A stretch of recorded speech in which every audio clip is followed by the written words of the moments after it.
You let one ant stand up to us, then they all might stand up. Those puny little ants outnumber us 100 to 1. And if they ever figure that out, there goes our way of life. It's not about food. It's about keeping those ants in line. That's why we're going back. Does anybody else want to stay? Let's ride!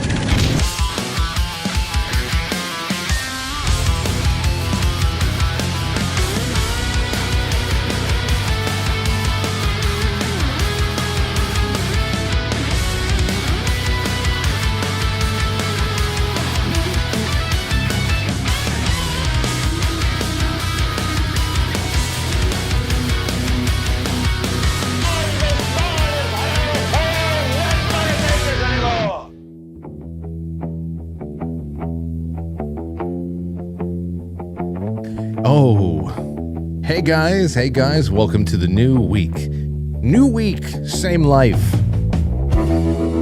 It is 6:15, no, it's not. It's 7:01 over here. It's still 6:59 over here. Jeez Louise, what's going on now? Anyway, I just wanted to thank you guys and gals for hanging out with me. Oh, it's 6:55 on my Roadcaster. You remember when we would have sync issues like that, and every once in a while we would achieve equilibrium, balance, all the clocks were the same. That's not the case. But you know what? It actually is apropos, because I feel like that there's like several realities converging into one right now. So you have to imagine there's going to be a little bit of discord with the clocks, like there's discord with everything else. And we're going to get around to what we're doing tonight, which is going to be really great. I love especially that it's going to be a nice show and tell kind of an evening. We have a wonderful guest in studio and a guest joining us on the phone in just a few moments. So so first thing I want to do is I want to thank my sponsors tonight, and that is, of course, KetoBrainz.com. I'm so happy to have them on here. Molly has put together another massive raffle for the end of the month. Promo code MAY. It's a full nootropic stack, ladies and gentlemen. It increases your clarity, your focus, cognitive function. It doesn't matter if you're a kid that needs to go to school, you want to stay away from the pharmaceutical route with ADHD and all that other stuff, and it doesn't matter if you're a busy parent, if you're over the age of 60, whatever you want to do to stay active and cognitively strong. This is nutrition. This is not 5-hour energy in the gas station or anything like that. Okay, it's not those cheap dick pills or anything like that is half of the internet at this point.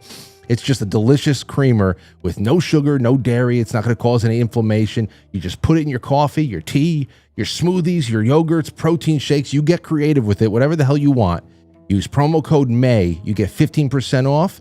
Not only are you going to get 15% off for going into this raffle, but you're also, for tonight and tomorrow, Molly is going to send you the Keto hot chocolate as a bonus. You're getting a couple of packs of those, which I'm hearing great things from you guys in the audience already.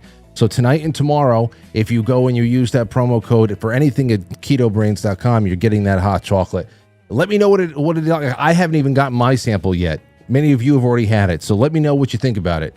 Anyway, that's all I got to say. Good partners over there. Good partners. And another good partner, good friend of mine. I'm so happy to have him back in the studio. Damn, am I happy. It is Jeremy Ryan Slate. How you doing, man? Hey, man. Good to be here. Oh, jeez. I feel like it's been forever. I think it's been like 2 years since I was here. Last year I was on when the LA fires were happening. And but you were in LA. I was in LA when the fires were happening. I was actually like live from the IKEA parking lot. But yeah, it's been 2 years since I've been here. 2 years. I mean, well, you spent a couple of months out there on the West Coast, right? Yeah, I was living out there for like a year. We were working with some directors and some other stuff, which is cool. It helped me a lot with my home setup. And if our videos, we've leveled them up dramatically by having the right help. So it's been good, man. Speaking of your videos and all that stuff, it's just been so great to see you guys really just layer, like just get yourself deep into the ancient history niche and just corner that market. You do it so well, and it's not even like a escapism anymore. People always say, study the past to understand the future or the present. It's never been more real now, because I really think that we are in, as you would probably say, several signs are very evident that we're in a collapse cycle. Yeah. We don't know what do you think it might be unique about what we're going through right now as a civilization, primarily for the reason that we have something that we haven't had before, and that is the ability to communicate, people to communicate. That central messaging is, for the most part, destroyed. Yeah. What do you think that will do as far as work in our favor? Well, technology is good and it's bad, right? Because it takes both problems and fixes one and accelerates the other. When you look at civilizational collapse, people haven't had the ability to communicate, to organize, to do a lot of the different things that you would do when things aren't looking good or when you notice things. I would say the other side of it that accelerates things is, I know we're going to talk a lot about coins and things tonight, so this is kind of perfect to bring up, but monetary debasement in ancient times was a coin losing its purity. The silver percentage would drop, or, maybe gold wouldn't be in circulation, whatever it might be. But now everything's computer based, man. So the speed is so much faster with how we destroy our money. So it's good from the perspective of we can organize, we can communicate as long as platforms stay free, because we've definitely seen, especially in the last couple of years, how that's changed. But I think the other side of it is the speed with which we can do the damage is greater than ever. Yeah, that's one hell of a way of saying it. The speed with which we can destroy our money. Yes. It's a lot, man. Well, it's even just like silly things like car repairs. Go get an oil change. It's like double what it was 5 years ago. Yeah. Or you look at, car repairs, double what they were. I went to the store the other day, and I don't even think Oscar Mayer's like good bacon. It's like the cheap stuff. It was like $9 for a pack of Oscar Mayer bacon. So it's like, you look at that and people tend to say, oh, things are just getting more expensive. And that's not really the case. It's that your dollar is losing so much value every single day that the buying power is going down. So it's really alarming. I was on Instagram, and it is, let me see, what the hell was it? I think it was Javier Bardem. From No Country for Old Men. Yeah. It's that scene from No Country for Old Men where he kind of just sits back and he's just sipping on the bottle of milk. He's just having himself a sip of milk, but he's always just like, I don't know, expressionless. I guess you can say he's being that 50-foot stare. Yeah, pensive, whatever. The 3,000-foot stare. There we go.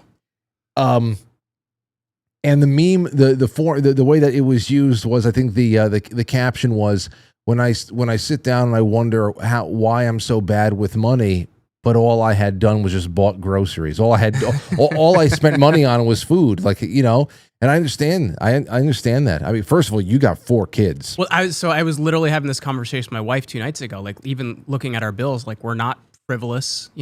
Our mortgage is extremely affordable, and you look at it, what it's like to take care of a family now, and it's really expensive. And I think that's the hardest part about it is, people are going to stop having kids, and it's happened already, right? And because they can't afford things. So that's a big concern. It is. I mean, you think about this. I know that you just had your 4th, which, by the way, congratulations. All girls, though. No boys yet. That's the same with me. And my wife tells me my chance for a boy is over. So I guess 4 is the final number. My buddy says I'm like 1 away from like a WNBA starting lineup, though. So yeah, it could be. God forbid. I'm just thinking to myself, I was doing the math real quick, and I know that you just had your 4th, but let's say it's 7 years from now. Yeah. And you want to take the whole family to Yankee Stadium. Let's say right now it was 7 years later. Yeah. With today's prices alone, you and your family of 6, I don't even want to know what that would be. Between the tickets, between a hot dog each, a bottled water each. I don't know. You better. So we took the family last year and we went on Fan Appreciation Day, which I didn't feel very appreciated because Luis Heel pitched. So it was just like walk. It was terrible. But anyway, They gave every person voucher for 2 tickets to a game this year, so we got like 8 of them. So it's going to be a fun year from that perspective. I can't complain. You know what they did to me last year? I think it was last year. When was the eclipse? Was it last year? Okay. Let me make sure our guest is not here yet. Okay, cool. We're good. I want to do a proper introduction with him. Last year, there was the eclipse that was rolling through, or whenever the hell the eclipse was, and I said, okay, you know what I'm going to do? I saw that the Yankee Stadium was advertising the eclipse day at the stadium. It was an afternoon game, and they were going to have it during the eclipse. That was the advertising for it. I said, that's pretty cool. I'm going to bring my mom, my wife, and my daughter to Yankee Stadium for this eclipse game. Everybody will get their little sunglasses, and in the middle of the game at some point, it's going to be cool. So I went and I spent, I think it was $400 just for the ticket. Really not bad for 4 people. It's well, not, go to an NFL game, it's double. I know it was. I just wanted to go out of my way. It was in April or something like that. So it was like my birthday. I wanted to give myself a treat and bring them all out. And I swear to God, man, about I think the day before the eclipse game, they said we're changing the start time of the game from 3 p.m. to 6:30 p.m. to avoid the eclipse. But it's not an eclipse game. I know. I guess they must have thought that this is not going to be safe to have everybody playing while the eclipse is going on. I have no clue what the hell what happened, but it came down from the top. We're changing the game start time. Says, okay, well, I have a 7 o'clock show. I guess I'm missing it. I started going. I'm trying to call up the stadium. I called up my credit card, my bank. I tried calling PayPal, all that stuff. I forgot how I even cobbled the money together to make it happen. They haven't even sent me a voucher for Cracker Jacks. Wow. They didn't say, we're sorry, we changed it here. Here's voucher for another game. Nothing, man. That was the first game I tried going to since 2019, too. Well, I'll tell you the way to go, though, is group tickets. You have at least 10 people. They take 20% off the price, and they put you, I think 308 is the section I was in, which is not a bad seat. No. So it was like $35 a head for seats, which is pretty awesome. You just got to bring at least 10 people with you. Anyway, I'm glad you got 8 tickets. You're gonna have a good time. You know, that's it. If you find any free tickets lying around, let me know. I'll mail you a couple. Yeah, please. Okay, so here's what we got. Now, obviously, Jeremy Ryan Slate is here. The Jeremy Ryan Slate Show. Command your brand. You've been on this. This might be a handful of times now. Everybody knows who you are, but you know our guest tonight pretty well too. Yeah.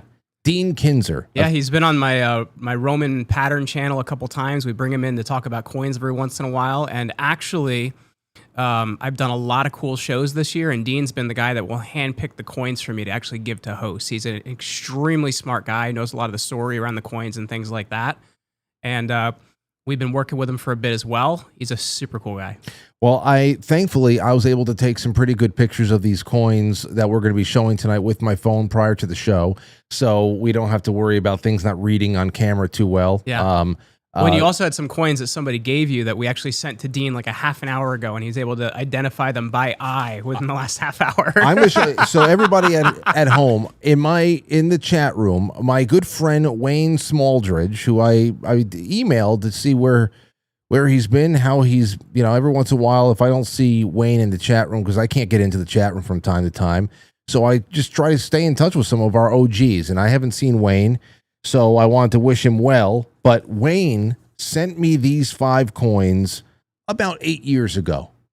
You're not gonna be able. I took pictures of them. You're not gonna be able to see them that well right now, but you'll see them well in a little bit.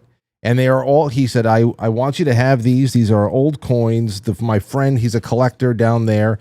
Any questions? Give me a call, Wayne. Wayne's a fantastic guy. Yeah, Wayne's been MIA. That worries me, but I love Wayne. Wayne, as you all know, ladies and gentlemen, Wayne is one of our OGs. And when I say OG, he is a mod in the chat room. I think he just turned 92 last year. Oh, that's amazing. Yes. So, I mean, I'd like to hear from him every once in a while. But Wayne gave me these coins about 8 years ago, and I never have been able to give anybody them to look at who knew anything about coin. And just by sending the pictures, Dean knows what these were. Within 10 minutes, we had him. He said the 5 you have, the first one's Trajan.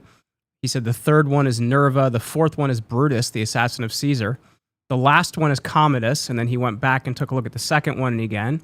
And he said that one is Antoninus Pius. So you have 3 of the 5 good emperors, and Pius is the adopted father of Marcus Aurelius. So you have some pretty sweet coins, man. And I know about that. So that's crazy. Yeah. And I know Antoninus Pius because of that book I told you I read. Yeah. But I mean, I guess the last test would be him holding these in his hand to see if they're not reproductions. Well, that's the big thing, right? Like I know we'll have to have him in studio in the future. It didn't work out this time, but that's always kind of the final test is, what do they look like and feel like? But by visual, he was able to identify them as that. Well, I can't wait to talk about this. There's that. Let me see here. So Dean Kinzer, he's an ancient coin expert, just to put it out there. He should be joining us any second here, I guess. Oh, wait, it's only 7:14. Ancient coin expert, founder of the Kinzer coins. I put the link in the description of the episode. Known for helping collectors and history enthusiasts hold the past in their hands. Dean's journey into ancient coins began after his father's passing. When he received his father's extensive collection, he realized there was a gap in the market for trusted ancient coin expertise. As a decorated Iraq War veteran with an MBA, Dean brings discipline, structure, and integrity to the 2,700-year-old field of ancient coins collecting and education. Why a 27-year-old field? Like, is that like right around the time that we see coins being regularly minted for the first time, or? That's more of a Dean question than a me question. He would know a lot more about that. I know he looks at coins all through history. The ancient ones are kind of more of his specialty. But yeah, that's more of a him question than a me question. Yeah, I can't wait to have him on and talk about this. He'll be here sometime soon.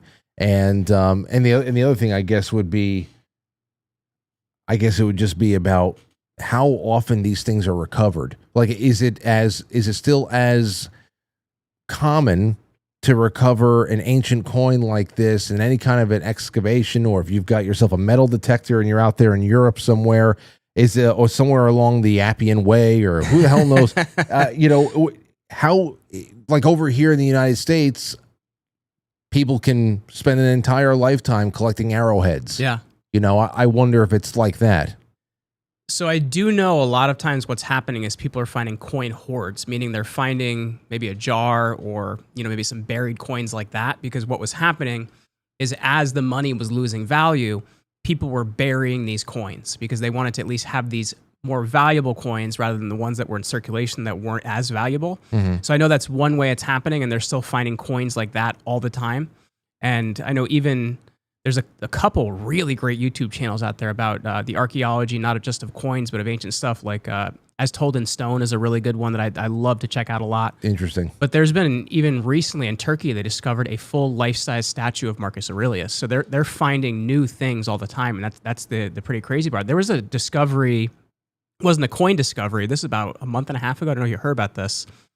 They found in South America a small statuette that was from the period of Septimius Severus in the late 2nd century, and now they're wondering, were Romans actually in South America? We don't know if that's the case, but it is really interesting of all the discoveries they're making every single day. I love that. Though that's the kind of the stuff I really love. I love hearing that news that can really be life-changing in a way where, okay, well, at least there's a mystery. Yeah. Who knows if there really was connectivity between Western and Eastern hemispheres before all of the official stories kicked in. The thing they did say about the Severus statue is it was deep enough in the ground, I guess, based on, how they look at the different levels of what's historically where, that it actually dated to the correct time period. So that's why they're even more curious whether we're Romans in South America. Oh, you mean that they dated by its depth in the ground. They actually how long dated it's been there to the time period. That's awesome. That's what raises the question. That's pretty awesome. I love I love shit like that. That's a lot more.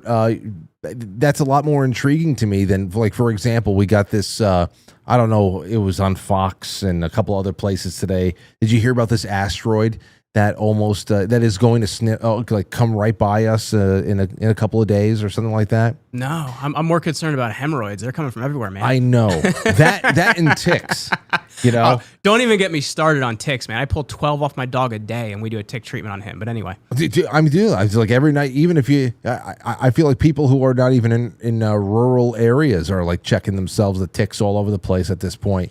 But I mean, I saw this report that there was an asteroid, which is set to make an extremely close flyby of the Earth on it was today. oh wow, I think something like that. and we survived.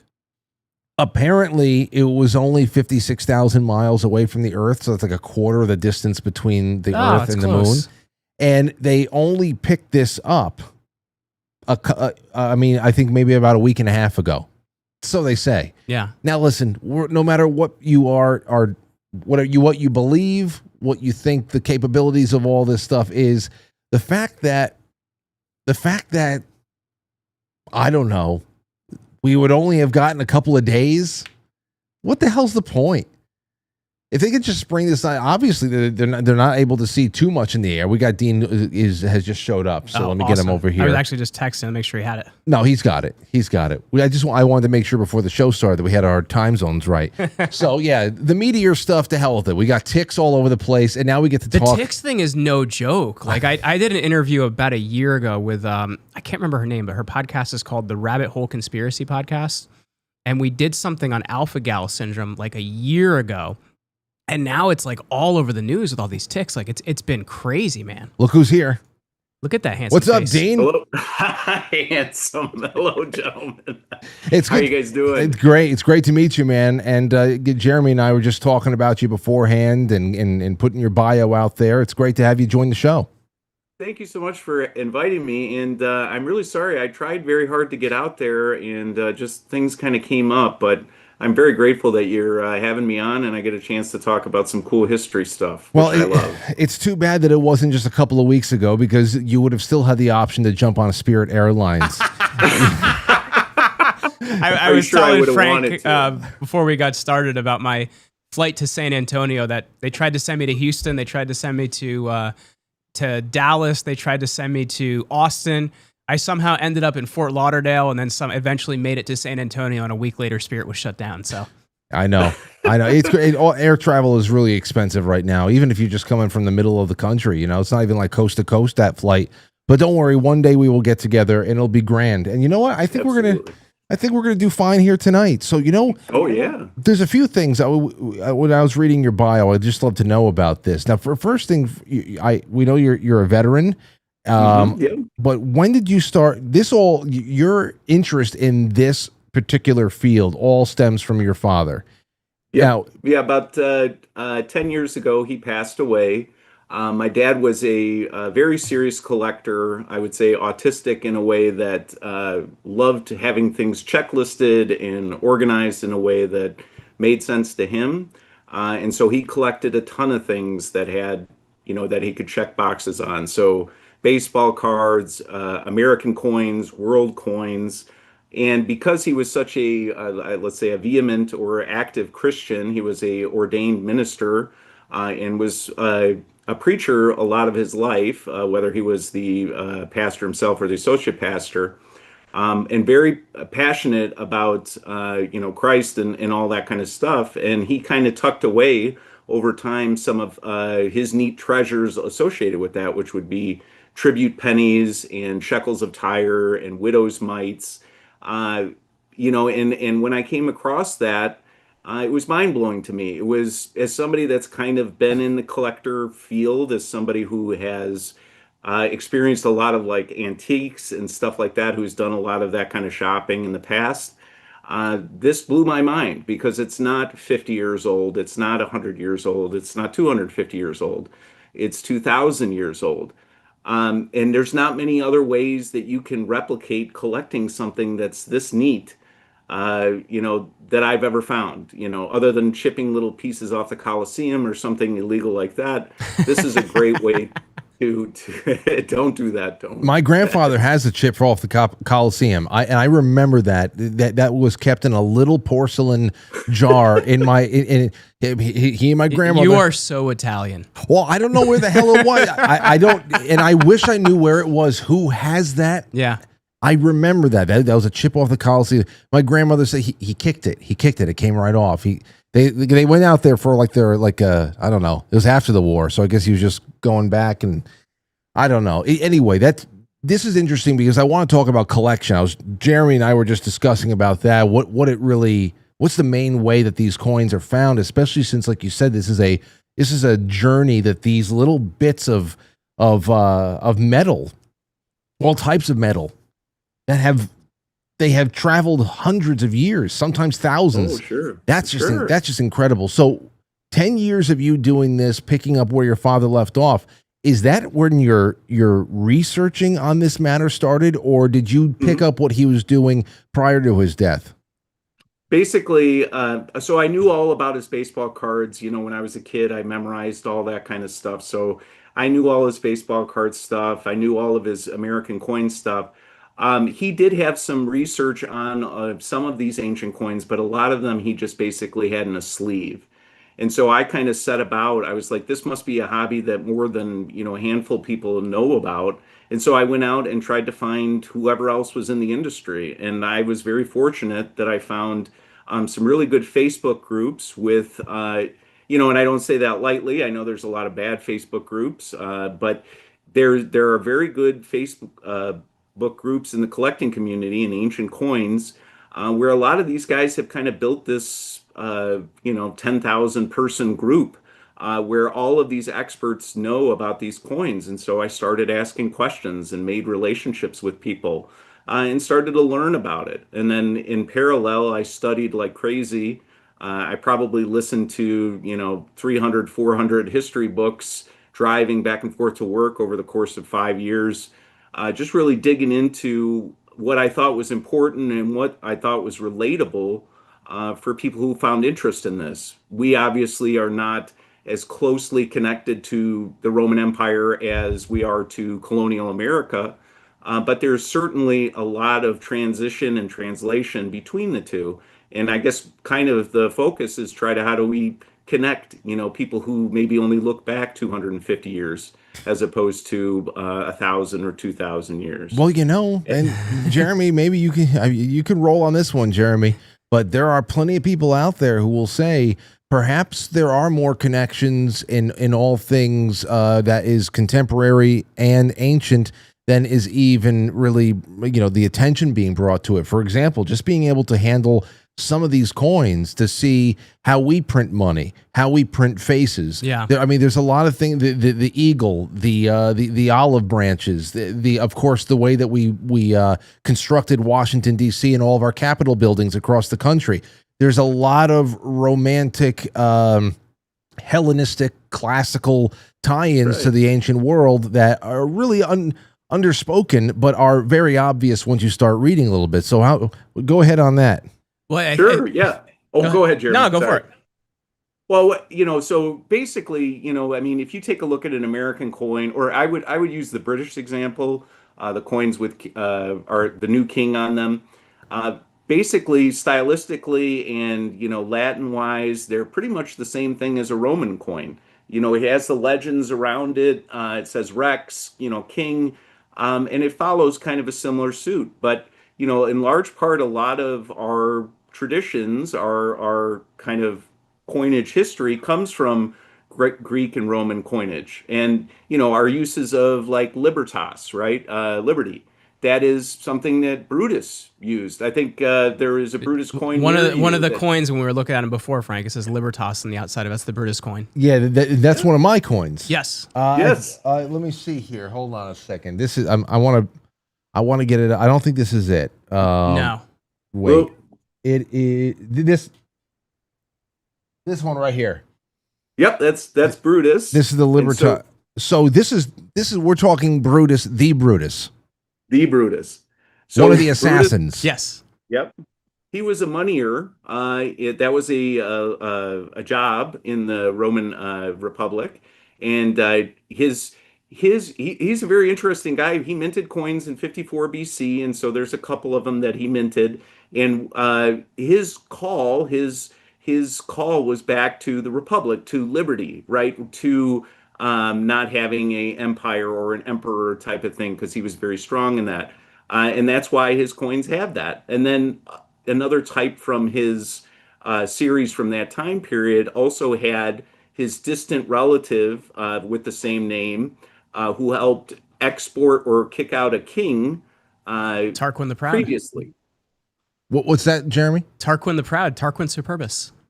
Yes. See, I'm swimming in history tonight. This is great. I love this. So yeah, that's a Roman denarius, a Roman Republican denarius minted by Brutus in 54 BC, and was probably in large part printed for or minted for, Julius Caesar's war in Gaul. Marcus Brutus was a part of that. He was a cavalry officer, if I'm not mistaken. But yeah, that is a really neat piece of history that means quite a bit to me.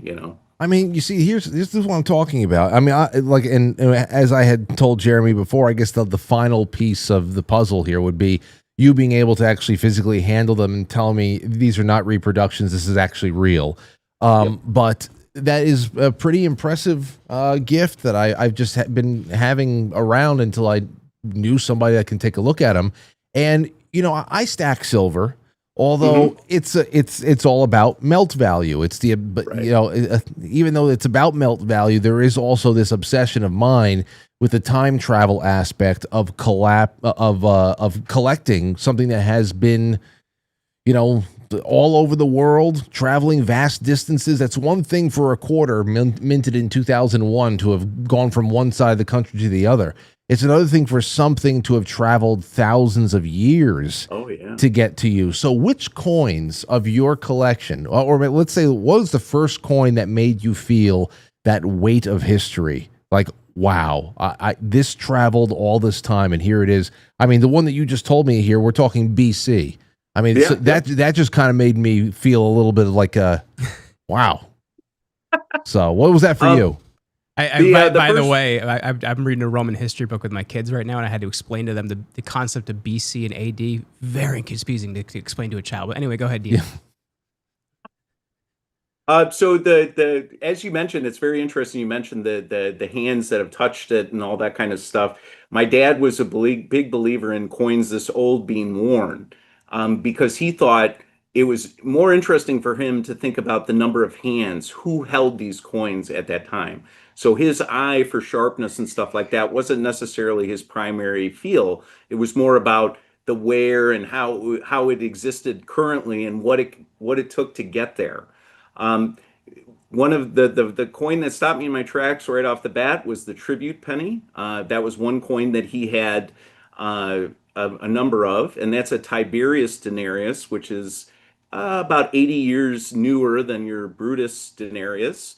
And that is often attributed to what Jesus said in the parable, render unto Caesar what is Caesar's, when he went to the temple. And that coin, while, it's sketchy whether that's the real deal, it meant quite a bit to him, and it meant quite a bit to me. And that's actually a coin that's around pretty frequently. It's not a impossible, very expensive, out of reach coin. That's a coin that you can buy because they minted a lot of them. You could get yourself a very good one or a fine one or whatever for a couple $100, and then they go up, up to 1,000 if they're really nice and stuff. But very affordable, very reachable. But to think about how history, how much history is tied to a single little silver coin. And then the meaning, if you show that to somebody and say, hey, this could be the coin that Jesus talked about, rendering unto Caesar. And it just blows people's minds. Yeah. It's mind blowing. There's nothing else to say. So what can you tell us about the process of collecting all these? Obviously, there are many ways that these things are collected over the years. There's treasures. There's just things that are handed down. I mean, exchanges. There could be preservation programs from one country or another. But as far as the the frequency of these just being found now, or if somebody going like, well, over here, you bring your metal detector down to the beach and you pick up a couple of maybe Mercury head dimes or something like that. How often are these still being found incidentally? Daily. Wow. So there are countries that are very pro you doing metal detecting, like England. England is a big supporter of you kind of going out and searching. With a lot of countries, they require a registration.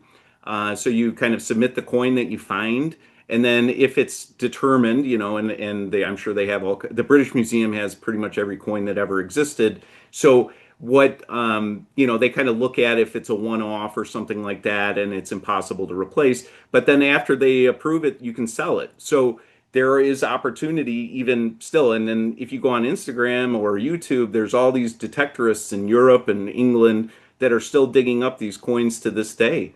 And it's not totally uncommon when you think about how coinage was stored 2,000 years ago versus how it is now, right? Obviously no banks. And so anytime that you had any kind of money and you wanted to hold on to it, you dug a hole in the ground, and you put it in a jar or a container of some kind, and then you forgot about it, or you died, or whatever, a plague.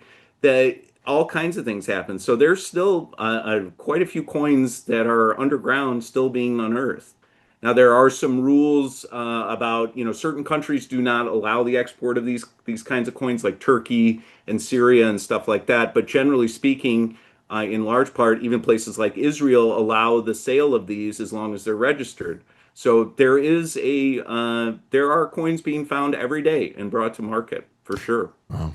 Jeremy, anything you got? Well, no, the question I would have, and I'm just curious, maybe you know this, maybe you don't, are there countries where more coins are found more often? Because obviously we know, the Roman Empire was vast and kind of the Greek Empire was vast as well, but are places where there's coins being found more often and from what time periods?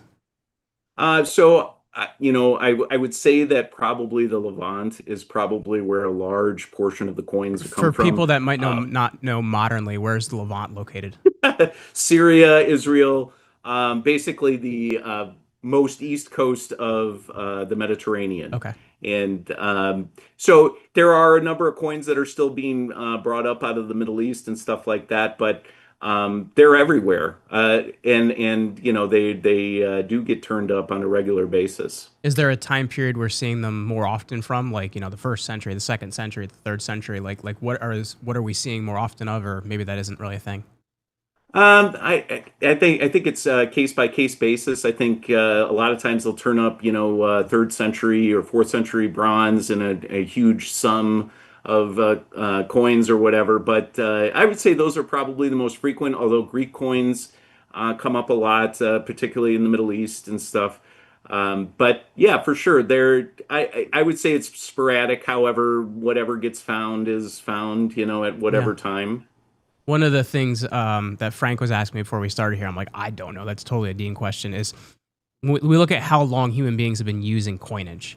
Oh yeah. How long can we date that to? And I guess kind of what do we know around how coinage has changed? Go ahead. It was more so based on that point in his bio about 2,700 years. I wonder if that was some sort of a benchmark for what we would consider, I guess, modern coining, or something like that. So what's the 2,700 years significance? Is just that as far as the oldest relic you've handled, or is that something in particular?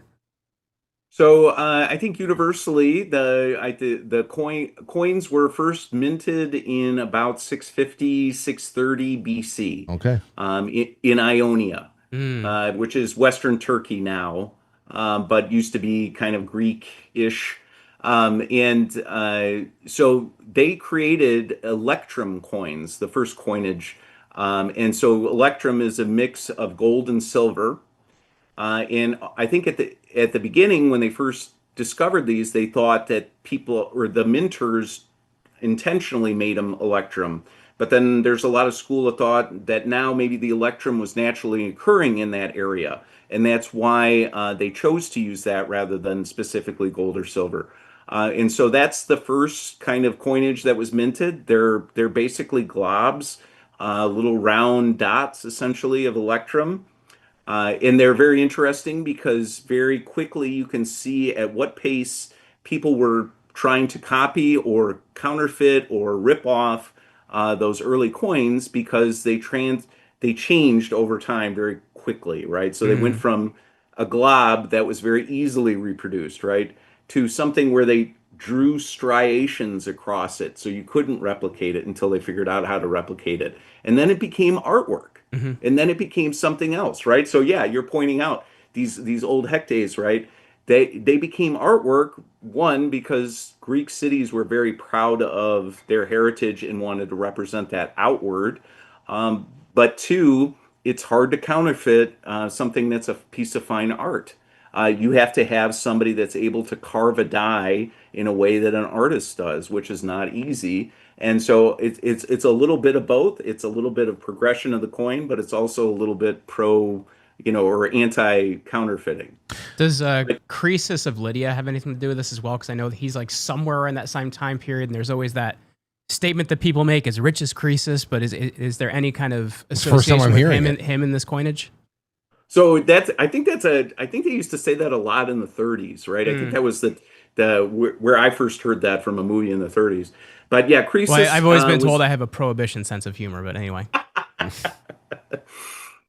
So Croesus was a king in Lydia, and he really he's the first state-sponsored coinage manufacturer. And not only did he do that, he's famous for bimetallic, meaning that he had multiple different types, silver, gold, electrum. And he also came up with what you would call denominations. So he had a bunch of different sizes of these staters that he created in that time period, so that they would be worth based on weight, more or less. And so that he was obviously very wealthy. The Persians knew that, and then they eventually came to find him. But yeah, that he is probably, the early stuff is a lot less organized, but by the time you get to Croesus and Lydia, it starts to get more organized, more regimented, and better developed. Hey, and he's about 550 BC, something like that. Well, I'd love to hear a little bit more about, you've already gone through a couple of the coins I had. I would love to show this. This is the best picture I have of one of them. And it doesn't look to be Latin to me. It kind of looked, Jeremy and I were looking at it, and he said, I am nowhere near a coin expert, so I was doing my best. So I just want to throw this your way. What does this look like to you? Okay, so that's Trajan. And Trajan is, first of all, one of the greatest emperors of all time. He's very often debated between him and Augustus, who was the best. Yeah. Yeah, and as far as a battlefield general, and as far as somebody that conquered territory, you would be hard-pressed to find somebody better than him. He is somebody that liked to have a lot of lettering on his coins, a lot. So oftentimes it will look like a mishmash of many different things. Usually you're able to tell Trajan is in there somewhere, or Tragiano with a J is in there. But then each one of the preceding letters and before and after are, kind of, what would I call them? Shortened versions of longer words, right? Yeah. So they'll have imp, IMP, which is imperator, which means successful general. They'll have AVG or AUG for Augustus. He's the senior. He is the primary emperor. They'll have, one of the kind of, I guess you could call it, celebratory roles that carried on from the Roman Republic was consul. And that used to be, or previous to the Roman Empire, that was kind of a president role. There was two of them at any given time. And so that role continued on kind of more in ceremonial purposes, but COS, that means consul. And then they'll put the number of years after that. At this year, I minted this coin, was the 3rd year of my consulship. Mm-hmm.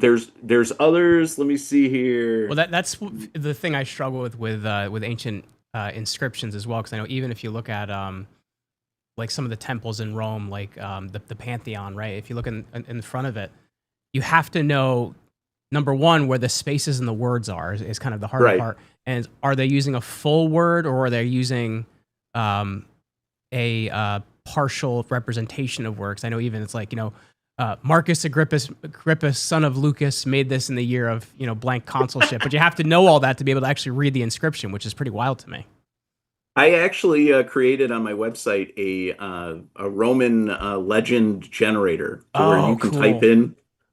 type in some of the letters you don't understand, and they will generate something that makes more sense to you. Because it can be a little confusing. I think a lot of times people see the legends and they're like, I have no idea who this is. But if you look a little bit closer, you can generally see the name of the person. There's not too many coins that don't have, unless the coin's off center or really well worn, you should be able to make out some kind of name on there to see who the emperor was. The Nerva one was the easy one, because I could actually read Nerva on there. The other ones I was really struggling with, other than Libertas, but I didn't realize it was I think it's so incredibly impressive that just within 10 years, because you see this has been 10 years. There's just been so many emperors, and it's one thing just to know the history, but to be able to just sightsee these old hunks of metal and be able to pull that up, it really is something else. Where is the Nerva one? Is it? I don't think this is it. Is it? That's not it. No, that's Antoninus Pius. No, that's the one we just looked at. The Nerva one was pretty easy to read. There's Nerva. Yeah.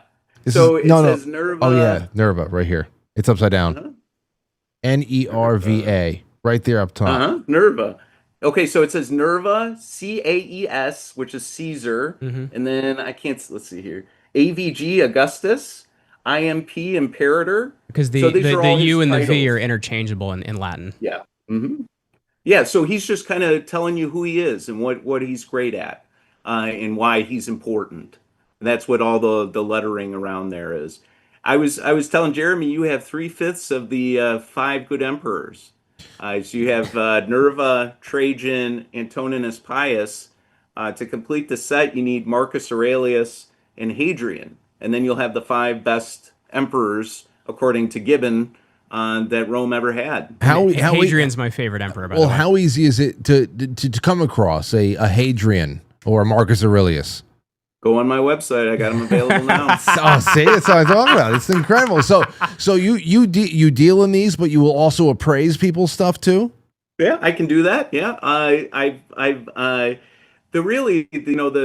enjoyable part about this is that it's all learning for everybody, right? And so once you kind of peel back the onion a little bit, it's an experience for everybody. So obviously I've had a lot of time to kind of gather my thoughts. I can look at an image of an emperor and kind of tell you who it is based on coins that I've seen. Those are just stuff you pick up over time. But the reason I do this is because I want to help people find this as well. And so I want to make it easy on you, not to think of this as some kind of expensive, out of this world, collectible that you'll never be able to afford. But I want you to understand that you can own a coin of Constantine the Great for $30 or $50. Oh, wow. It's not an expensive hobby because they made a lot of coins. And you not only do you get a coin, just to put in a collection, but, for Constantine the Great, he's the guy who legalized Christianity, right? So how important is that guy to you? And it's affordable, right? You can get it slabbed in a grade, and feel comfortable about it and spend less than $100 on a really nice one.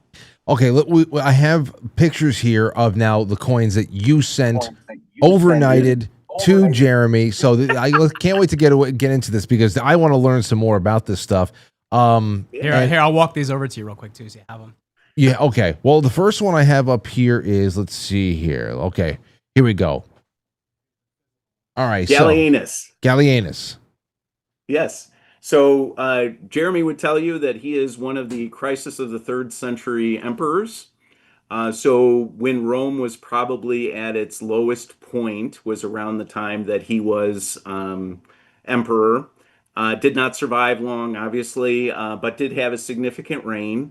And these coins are kind of interesting because what you're holding there is called a double denarius, a bi-double denarius, meaning that it's a billion double denarius, worth 2 denarius coins. But what do you see about it right away that makes you wonder why? Because we've looked at a bunch of denarius coins. What looks different about that coin? Bronze. It's the color. Yeah, it's dark. Yeah, it's not silver anymore. And so it tells a lot about the inflation and the kind of lack of control that the Roman government had at that point, because these were minted as worth 2 silver coins and Oh, are wow. being used as 1 bronze coin Yeah. with maybe a little bit of silver in it. Yeah, And this that's being issued by the government. So this is the ancient Roman example of me being so out of my mind grateful and excited when my grandparents would give me an old $5 bill in 1990, and knowing that was essentially a $20 bill these days. Yeah. And that's just what's going on. The faces are the same. Perhaps it's still that cotton kind of printing paper there, but here it just has to be a change in metal. Yeah. An actual change in metal. That's Well, Gallienus is an interesting one too, because I know you can speak more to this, Dean, but he actually minted a significant number of like commemorative type coins. I believe he did a lot with there's like a zoological collection, so he was very into the coinage he's making. And I'm curious, not to cut you off or anything, Frank, but I'm curious, when somebody spends that much time on coins, does it also tell you a little bit about what they're distracting you from, or what is the thought process there? So he was in a bad place, right? And Frank, you'll appreciate this. This, for collectors, Gallienus made a series of coins with animals on the reverse. So there's a series of 10 different animals that you can get. Some real, some mythological, so like a griffin and stuff like that. But there's a lion, and so it's called the zoological series, or the zoo set, that you can collect. All affordable, very reasonable bronze coins, and they were kind of a plea, right? They were kind of he is making these animals into the representative gods to show support and from the empire to the gods to help support them. And so he issued these coins. I don't know that if they thought about it as a collectible. I know that Augustus was a huge fan of coins, right? And some people debate whether he was a collector or not. It's hard to know, but he cared about it very passionately. And that's something that I think a lot of these emperors took very seriously. Obviously, some didn't. Some basically used the same, side profile from the previous guy, didn't really care, as long as it's close enough and it has my name on it. But he's somebody who thought about his coinage. And the reason I share that with you is because this is an affordable double denarius that you can make a collectible set out of. Right before who we call one of the restorer of the globe, Aurelian. Restutor Orbis. My Yes, second favorite emperor. There you go. What a comes nerd. Not long after him. He restores the empire. I love this. This is just incredible. I can't wait until I know enough. I know everybody won't be able to see this, but I'm going to hand you my Aurelian coin that Dean gave me. Well, yeah. So hold on. Wait, Dean. So you're this one right here. The what is this? The Gallienus? Gallienus. Yeah. This one Gallienus. This is a gift. Yep. Yours to keep, my friend. And hold on. This is overwhelming. Thank you so much. But there's another one in my hand right now. Let's just move on to this one because I want to keep showing people what's in the studio right now. This one, Diocletian, it says.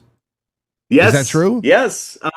So Diocletian is probably what I would consider the kind of the Philip II predecessor to Constantine, a guy who was a soldier general who conquered his way into leadership roles, but somebody who was very thoughtful about government and what it could do and what it couldn't do. So he introduced coinage reform. A lot of what he put together kind of changed and helped level out the empire so that it lasted a period of time longer than it was. Before him, it was very uncertain whether it would survive. Leading up to him, there were 26 emperors in 50 years. Wow. Yeah. Imagine if there was that many presidents. I mean, you would know that the country is in trouble if every 2 years you have to, replace the government essentially. And a lot of times that was, done brutally, whether they were clearing out their enemies or stuff like that. So yeah, obviously in a bad place, but Diocletian puts in a bunch of reforms that help set the government up for longevity. Now he made some mistakes. I think he kind of went to the classical position of, if things are problematic, who can I blame type deal. He was very aggressive in his persecution of Christians, and all that kind of stuff. So there is definitely some downside of him, but he is a great organizer who successfully ran the empire for, I guess, 20 years and then retired, which is not something emperors ever did. I mean, I can think of like Sulla, who wasn't even an emperor, he was a dictator, but very rarely did these guys survive long enough to retire, and move on. But Diocletian is one, and so this Wow. is a really nice detailed coin. Again, you can see all around the legends, and it should say Diocletian across the top. It does. Again, this is a Aurelianus. This is a double denarius as well. Very low silver content in that coin, probably 0.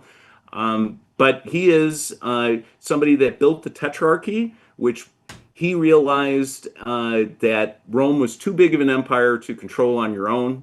And so he kind of put together like a team of people, including Constantine's dad, to run the government. And that lasted as long as Constantine would let it, which didn't last very long. But then eventually the two empires kind of began to have an Eastern emperor and a Western emperor. So he's a little ahead of time in his thinking on that. But a great emperor in terms of organization and leadership, but also had a lot of problems in terms of setting price ceilings and floors. And some of the other stuff that he did wasn't so great. But definitely an extremely important emperor who helped keep, I think, Rome alive much longer than maybe it would have. And now it's sitting inside of a broadcast studio in New York, in the year 2026, and I'm taken aback by it all. And historically, he's a very consequential character too, because historians, the way they look at the Roman Empire, the early Roman Empire is what's called the Principate, and that comes from the idea that Augustus didn't want to call himself a king because Romans naturally hated the idea of kingship. So he took the word from princeps senatus, which is what the Roman version of the Speaker of the House was called, so that the Prince of the Senate, he always spoke first. And he comes up with this term called princeps civitas, or the Prince of the City. And basically he's calling himself a first citizen. So Rome until 284, which is when Diocletian takes over, is actually called the Principate. Now, I don't know if Romans called it that, but historically we call it that to show the difference in it. After Diocletian, Rome becomes called the Dominate, and that comes from the father in the Roman household was called the Dominus, or the Lord. And the difference in the rule from the Principate to the Dominate is a more despotic, more extreme rule where people had less rights. One of the things that Diocletian actually starts doing, and Constantine's actually going to enforce this quite a bit, and it's kind of some of it's a remnant of what happens from the 3rd century crisis. Others are things that he does. But people had started to live on these farms because they couldn't afford to pay the taxes themselves, so they would work on someone else's farm. And it's kind of the early serfdom. What Diocletian starts doing is actually locking people in their professions. So if your father was a smelter, you are now a smelter. If your father was a farmer, you are now a farmer. And that's going to be really enforced by Constantine early on. But Diocletian is actually a very consequential guy because the Rome before Diocletian and the Rome after Diocletian is actually a very different system. Wow. I mean, and the fact that, thank you again for the gift. It's just it's really overwhelming, and I want to move on to other ones here because, I mean, Jeremy just came over here and dropped one. I brought a whole bag with me. Okay, well here we go. Wait, this is the one I have in my hand right now. This is one you just showed me. This is my second favorite Roman emperor. Okay. So if anybody likes generals, leaders, Eisenhower, all of these important Napoleon types, right? To me, this is one of, the maybe top 2 or 3 generals of ancient history, right? Or maybe top 5, I guess. I get kind of greedy with that. But anyway, he was very successful as a general. Rome had broken apart into a bunch of different, I guess, provinces, right, where they claimed independent rule. So the Gauls, the Gallics, they broke off and had their own empire. This is all happening around the time of Gallienus, right?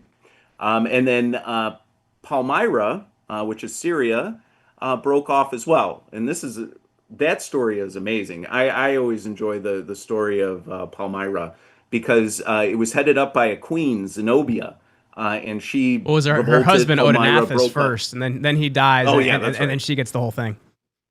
That's right.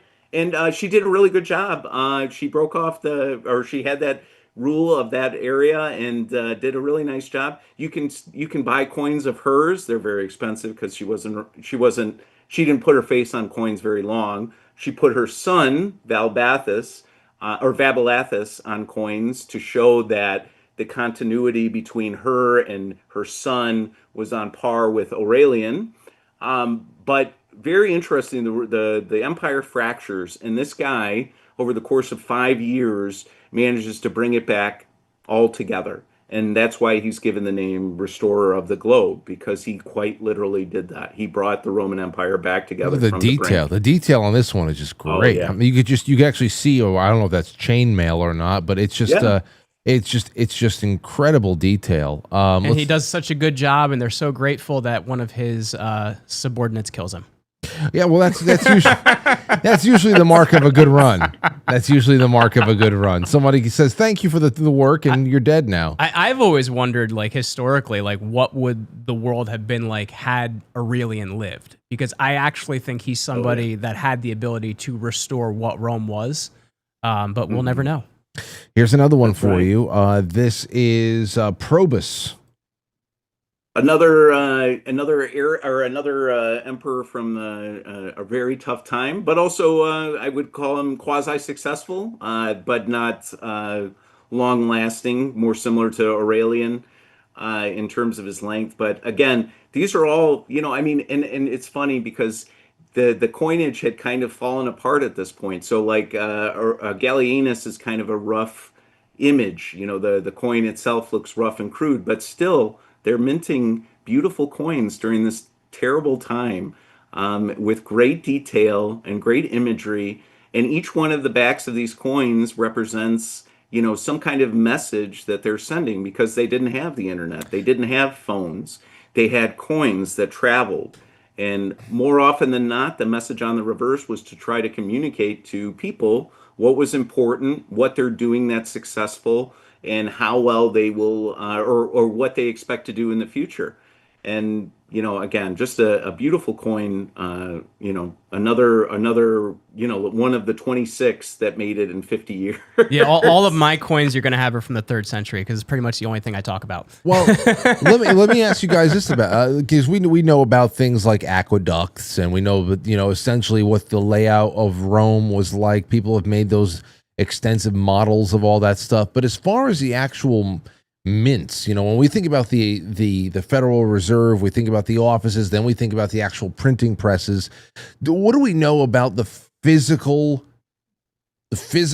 place where this metallurgy comes together with a demand that needs to be able to supply coinage for a vast empire? I'm trying to think of what that factory even looks like because it's thousands of years ago. So, I mean, what does it look like? It looks like maybe 5 guys in a tent. Is what. It's crazy. They have their little dies and their hammers, and they're just pounding away, baby. I hope they're able to keep like every 10th. I don't know. That's a lot of work. They did. What I would say is that we think of this giant manufacturing process that we have now, but oftentimes these coins were minted on site to pay soldiers, right? That was one of the largest expenses in the Roman Empire, other than building and all that, the roads and all that kind of stuff. And so a lot of these mints were traveling, and so like a lot of Julius Caesar's coinage, you can't pinpoint exactly where he was minted, but it was likely it was minted in Spain, or it was minted in Sicily, or it was minted in wherever in Egypt. because he traveled around, but he still had to pay his soldiers, and so he had a traveling mint. Same with Brutus, as he was fighting at after he killed Julius Caesar, his mints were all traveling as well because he didn't have a formal site.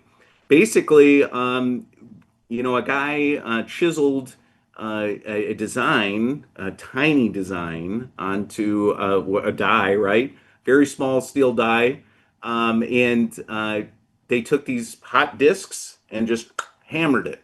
And so each one kind of explodes a little different. There's a little bit of different flan kind of carnage on the sides and stuff. That's why no two are the same, is because they're all hand struck. And so sometimes the obverse and the reverse face the same direction, and sometimes they face opposite directions, or east and west. There's it's not a perfect science, but think about the level of craftsmanship it took to mint your probus, to make that image on a small die that you could hammer and issue the coin. It's incredible the amount of work. We think about manufacturing a perfect science, all that kind of stuff at this point, but this was 2000 or 1700 years ago in this instance, where they were manufacturing coins as nice, obviously some quality problems, but as nice as coins in the 1600s or 1700s. Well, no, Adrian because Goldsworthy talks about, and I can't remember the name of the book offhand, but it's his basically his Fall of Rome book, and he talks about, and you can correct me on any of this since you know more about it than I do, but he talks about the dyes, and I guess one of the things the dyes tell you is when there's more dyes used in a year, it tells you basically that there are more coins printed that year. When the dye gets dull or when it doesn't cut as sharply, it tells you a lot about the amount of coins that were actually created in a year. Is that something that we know? So yeah, I mean, there are dye studies. Obviously, there's a lot. You can tell the difference in a dye. Somebody that's making an image of Julius Caesar, unless it's being replicated, it might look a little different from one to the other. So they do dye counts. They know approximately how many dyes they've discovered based on the coins that they've seen, and then you can kind of give a value to how many coins those could be minted. So you can kind of come up with rough estimates to, how many coins approximately were minted based on the dyes that we know. In a lot of cases, like the ones you're handling, hundreds of thousands or more. See, when I and you're just talking to me there, and we'll do one more coin over here as well, so we can just have some wrap up questions as well, because this will go on forever. And I wish it. Well, when you pull that coin, I got a particular one I got you to pull. Then, so let me know when we get there. Yeah, we definitely will. I just put a Trajan up on screen. Obviously, that went back to at least something that looks like silver. I don't know, but when you were talking about the scientific exactitudes of the printing that goes on now, of course, that is part of the reason why there are such high valued American coins out there. Some of the things that have given American currency so much value is because of printing errors. And meanwhile, Right. back then, because everything is, by hand, it's never going to be an exact science, but any little deviation from a print or, a coin that has a wrong, a letter that is put backwards, something like that can make the difference between it's just a piece of crap or it's worth $25,000. It's incredible. One of the common types with, or I would say common, but more common error types in ancient Roman coins is called brockage, and that's one side being hammered through and the other side not having come through at all. So the obverse goes through to the reverse, and so there's only one image on the coin. And there's a number of those in different types, and I think they happen, on a semi-regular basis. But they're like that. There are a number of kind of error, issues that you can figure out. There's certain types like I'm trying to think, like the Constantine era camp gate. There's a series of coins that have a camp gate on the reverse, and there are different types of camp gates. Even though they were kind of the same, they'd have a different number of towers. They have a different number of stars. They have a different number of levels. Each within one collectible type of coin. So there are variations galore in this kind of stuff. So if that's something that attracts you, on U.S. coins, certainly there's a lot of that in ancient coins. I want to talk about these a lot more because there are coin channels out there that will go into just the most rare things that Americans here should always be on the lookout for if they ever come across it, because nobody knows what the hell's going on anymore. That's just what the hell it is. But I look at this. So Jeremy, let's get to that coin that you do not want to miss. Let's do that. So Jamie, pull up the Valerian. Okay. Hold on a second. Let me get that over here. Where the hell is it? This is my favorite coin that I own because of the story behind it. That's not it. Trajan Valerian. All right, here we go. So when Dean, you notice something. Go ahead. Well, you notice something about it right away, right? It looks a little bit more silver. Yes, absolutely. Absolutely. Go ahead, Jeremy. So when Dean was talking about the empire breaking apart, his capture is actually one of the big things that causes it. So in 260, he decides he's going to take on Shapur I, who's running the Persian. What was the name of the Persian Empire at that time? I'm trying to remember offhand. Do you remember, Dean? Parthians? It wasn't the Parthians. It was after the Parthians. Sasanians. Sasanians. There we go. So he's running that version of Persia. And Shapur I actually captures Valerian. This is the first time a Roman emperor had ever been taken alive. And there's two different stories about what actually happens to him. But the most accepted one is that he's captured and then used as Shapur's footstool every time he wants to step onto his horse. There's another story that he was flayed and his body was hung on a wall inside a mosque. But there's actually a statue that was made, I think, in Tehran in the last 2 years of Shapur being used as a footstool for of Valerian being used as a footstool for Shapur I. But he's basically the one that Rome breaks apart because Gallienus doesn't have the will to basically go get him back. This is incredible. Right, and he's what's it called? I mean, the first Roman emperor to be captured. There were other emperor or other statesmen that had real problems in the Middle East. Valens is the first to fall in battle in 378, but he's the first to be captured.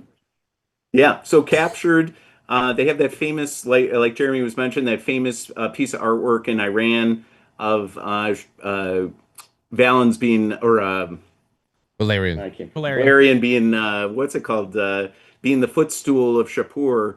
But that did not, that's not something that had happened. And imagine if it did, if Donald Trump got hijacked and then just was kept as a slave, so to speak, for the rest of his life. With no response. Done with him and killed him. With no response. Well, it shows the point that Rome had gotten to, that there was no will or no power to even go rescue their own emperor. Like that shows the dire straits they're in. That's good. Yes. When I think about this, and you own this one. I own that one. Yeah. Well, I have it over here. I think about this stuff, guys, and let me just ask you about your appraising, because I have to imagine you've shown up for events or anything like almost like an antique roadshow kind of a thing. Oh, he was just at a coin show and he was sending me all these pictures. It was super cool. So what was the most heart-stopping thing that ever happened to you when you appraised somebody else's stuff? I've been on your website too. I see some Byzantine coins here that are bronze, but I guess because of the rarity of it is how exclusive they are. They're like $500 a piece. I can't wait to look through your whole website. But I appreciate that. What was the most heart-stopping moment where you are appraising a coin or something like that and you say, holy shit, I've got a unicorn? Oh, let me see here. What's a good example of that? So a lot of the early Greek, we haven't talked much about Greeks here. Greek coinage is unparalleled. I would say that it is, each one of them are like a work of art, especially in prime Hellenic periods. And there are, I don't know if you're familiar with one of Alexander's generals, Ptolemy, created, he essentially took over Egypt. So Cleopatra is the last in his family line. Mm-hmm. Yeah, that's right. And so he started out minting coins with let's see, Alexander's head on it with an elephant, with the elephant headdress, and then started minting coins of his own. But the difference between early Ptolemy and later Ptolemy is the weight standard. And a lot of times, the weight standard of the coin, the value changes because they're less prominent or they're less available at a higher weight at a certain standard. And so I found a Ptolemy elephant headdress that I think was originally listed at like 14 and a half grams, but it was actually more like 17 grams, made it infinitely more rare and worth, $1,000, $2,000 more, just because of a couple grams of silver. Because it was minted earlier on, when they had more silver and they had not changed the weight standard to that point. But that's not something you would know just looking at one. You'd have to learn a little bit about it, and that's kind of the things that we turn up a lot. A lot of times, people just don't know. That's one of the things that I'm passionate about, is because they see this stuff and they're like, I have no idea. My great grandfather got this for me. He was in Italy in World War II or whatever. Well, even I the don't know what coins this that means. Frank had beforehand, right? Because he Right, had no right. idea what he had, and he had 3 of the 5 good emperors. Yeah, I, that's right. I And had no. Brutus, right? I mean, those are there's Gallienus. There's it it's amazing, but also very satisfying when people find out that they do have something of value. A lot of times, unfortunately, when people, like, let's say World War II, or whenever they took a trip to Italy in the 70s or Greece, a lot of times people bought fantasy pieces. So a lot of times people will turn, say, hey, this looks like, $100,000 decadrachm from Sicily, but it's obviously a pressed forgery, and so a lot of times people get disappointed, but occasionally you'll find something that really kind of tilts the scale in the positive way, When for sure. when I was a kid, Dean, my dad had this coin, and it was so beat up, and it was like, oh, this is the most valuable thing I own, and we found out later on it was like a subway token. That's the way it is. That's the way it is. Sometimes the oldest looking thing is just the one that's just been through a really hard time. It doesn't That's matter. right. I know. It's like That's right. the Lindsay Lohan of coins. I don't know. It's just, I just try to think. Anyway, It's lived a very hard life, and it's Very. been through rehab multiple times. yeah, it was a hard road to 30, but that's man. I can't thank you enough. Now, Dean, tell everybody what they can do. What's on your website? Obviously, you are a wealth of information. So I have to imagine that just storytelling and the preservation of history is always number one. But you have a really incredible collection of stuff here for people who are serious about collecting as a hobby or whatever else. So tell us a little bit about the website before we start wrapping up. Sure. So the website is www.kinzercoins.com. Basically, I've set it up so that a person who's never come into contact with ancient coins and sees me on something like this, or just happens to hear about an ancient coin from somewhere, can look me up and find it. And right off the bat, it hits you with "Are you new to ancient coins?" as soon as you hit the site, right? Because I want to help steer you in the right direction. Because a lot of times this can seem very daunting. We just talked about hundreds of years of history that takes time to accumulate in your head. What I want you to do is to come to our shop to check out and learn about them, right? So I have articles on who these emperors were and why their coinage is important. I have a podcast with my friend Josh Benevento, where we go over who to buy from, what risks you have, all that kind of stuff. It's all set up so that you can take your first crack at buying an ancient coin. I recommend, if you're interested, there's widow's mites, which is from the Bible. Those can be had for like 30, $40. And they're incredibly important in history. Or a Constantine the Great bronze, which we talked about earlier, which is very affordable.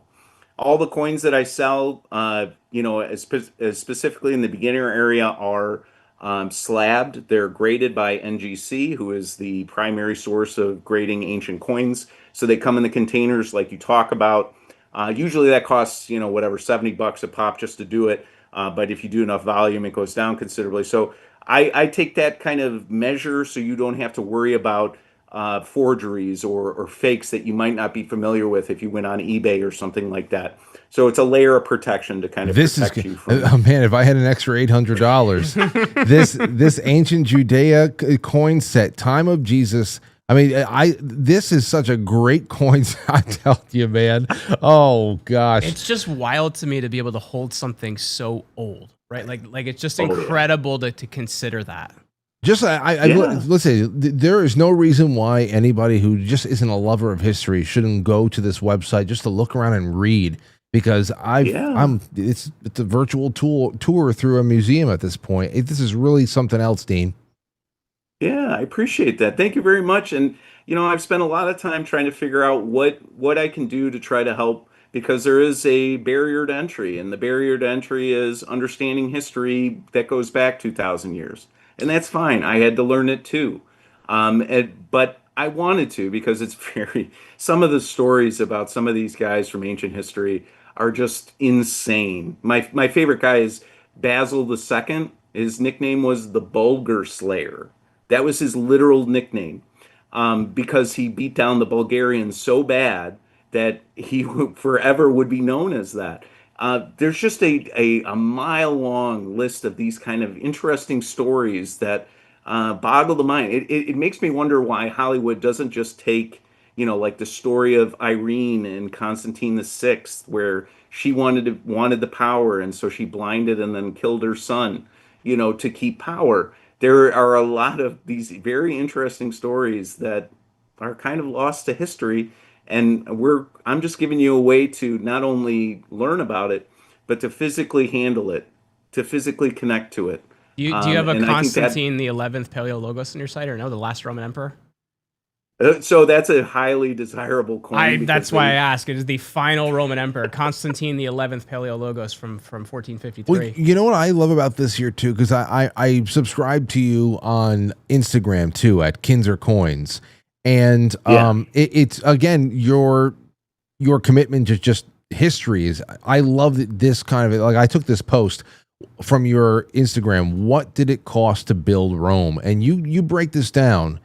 And like, for example, the Colosseum, funded largely from the spoils of the Jewish war, equivalent to paying a soldier for 25 to 50 million days. It was 100 to 200 million. What does that say? Sesterity? What is it? What's it called? Sestertii. Sestertii. Big bronze coin. If you scroll down a little bit, you can see one. The most famous emperor associated, Didius Julianus, actually bought the emperorship by paying each one of the Praetorian guards 25,000 sestertii each to become an emperor. And then he bought it and lasted for 66 days before he was killed. Wow. But that coin is such a neat piece of history because he paid to be an emperor, and then in the end, the people he paid killed him. Septimius Severus saw to the end of that. What's crazy is that, of course, right over here, 25,000 sestertii per Praetorian soldier, which equated to about 200 million that he had promised to the guard.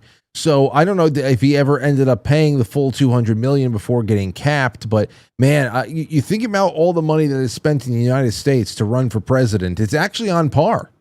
It's actually on par. It's crazy. Could buy an empire for that. It's seriously. That's right. The cost hasn't changed. Well, I mean, I just love this. So thank you for the information, Dean, and thank you for your story. The personal stories are fantastic. And did Didius Julianus give each guard member a bottle of baby oil as well? Could be. Didius. It goes back a long way. Anyhow, okay, so kinzercoins.com. The link is in the description. Dean, I hope this is not the last time we speak.